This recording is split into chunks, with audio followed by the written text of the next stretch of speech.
School trip. आयु बस में बैठा बस यही सोच रहा था कि वो पहाड़ कैसे होंगे। आयु जो 15 साल का था, पिछले 3 साल से चंडीगढ़ में ही रह रहा था। फिर भी वो कभी हिमाचल की हसीन वादियों में नहीं गया था। पर उसका यह सपना इस स्कूल ट्रिप में पूरा होने वाला था।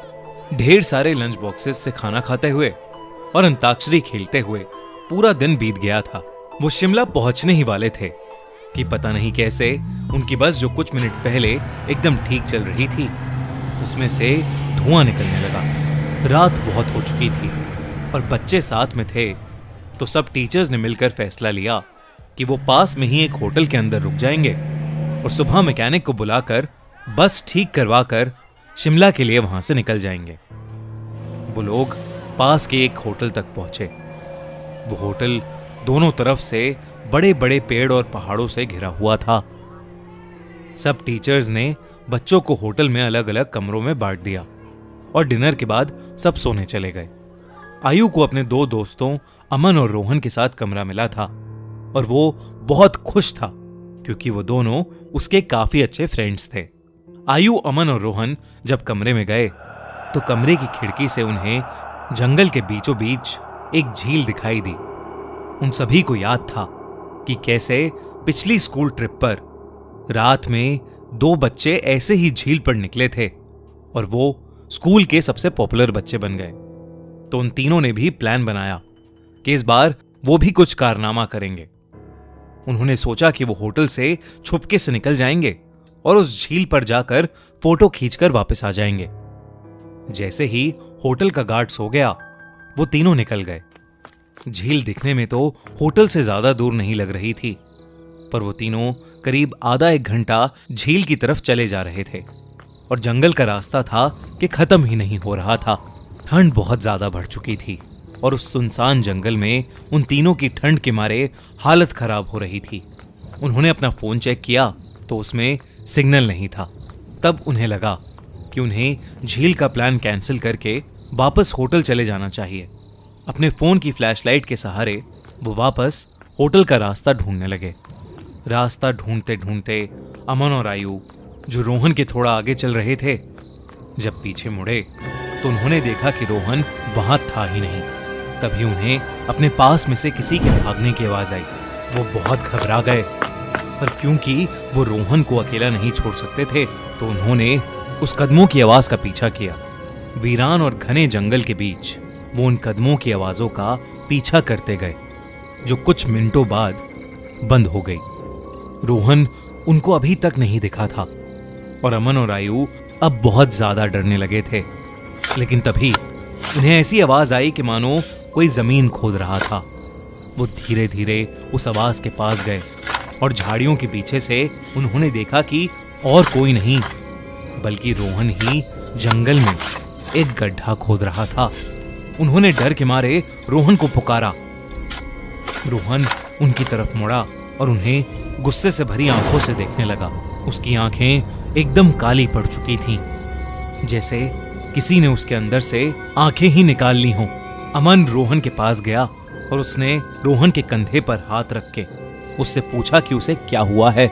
लेकिन रोहन के कंधे पर हाथ रखते ही रोहन अमन के ऊपर चिल्ला उठा और रोहन ने उसे एक बहुत तेज धक्का दिया।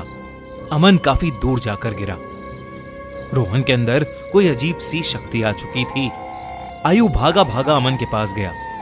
रोहन अब आयु की तरफ आगे बढ़ने लगा, पर जैसे ही वो आयु के पास आया, रोहन को अजीब से दौरे पड़ने लगे और वो बेहोश हो गया। आयु उसको होश में लाने की कोशिश करने लगा और जैसे ही रोहन होश में आया, उसने अमन की तरफ देखा और जोर जोर से चिल्लाते हुए कहने लगा, वो अमन के अंदर है।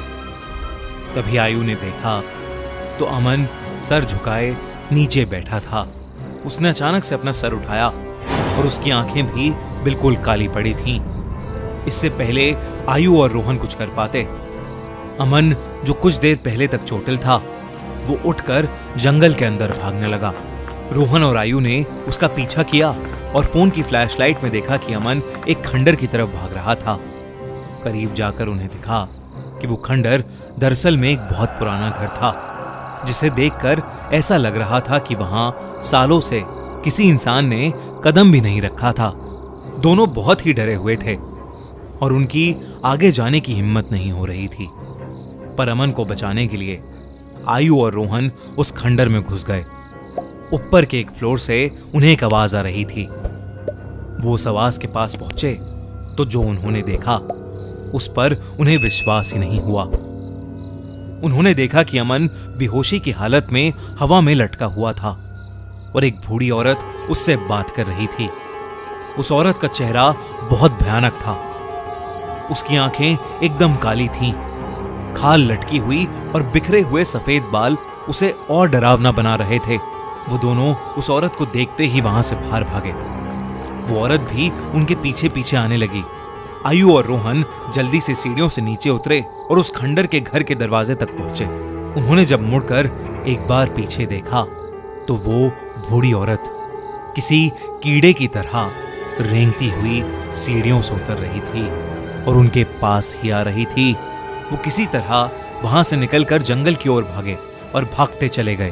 भागते भागते उन्हें पता नहीं चला कि कब वो उस झील के पास आ गए थे, जिस झील की तलाश में वो होटल के बाहर निकले थे। रोहन और आयु दोनों भागते भागते उस झील के अंदर गिर पड़े और डूबने लगे। उन्हें ऐसा लग रहा था कि जैसे कोई उन्हें अंदर खींच रहा हो। आयु किसी तरह झील से बाहर आ गया, पर उसकी आंखों के सामने रोहन झील में डूब गया और वो कुछ भी नहीं कर सका। आयु ये सब देखकर इतना घबरा गया कि उसे चक्कर आने लगे और वो वहीं बेहोश होकर गिर पड़ा। आयु की जब सुबह आंख खुली तो वो उसी होटल के कमरे में था। वो भागकर बाहर गया तो बाहर पुलिस की बहुत सी टीम्स थीं और जमीन पर सफेद चद्दर में लिपटी हुई रोहन और अमन की लाश पड़ी थी।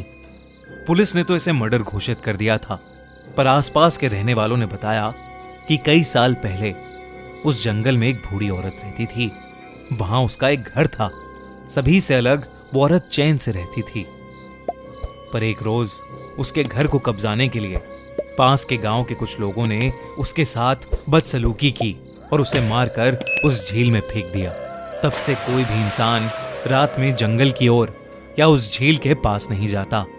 कहते हैं कि उस बूढ़ी औरत की आत्मा अभी भी वहां अपने बदले के लिए भटकती है। काश ये बात इन तीनों दोस्तों को पता होती तो शायद आज आयु के साथ साथ रोहन और अमन भी जिंदा होते।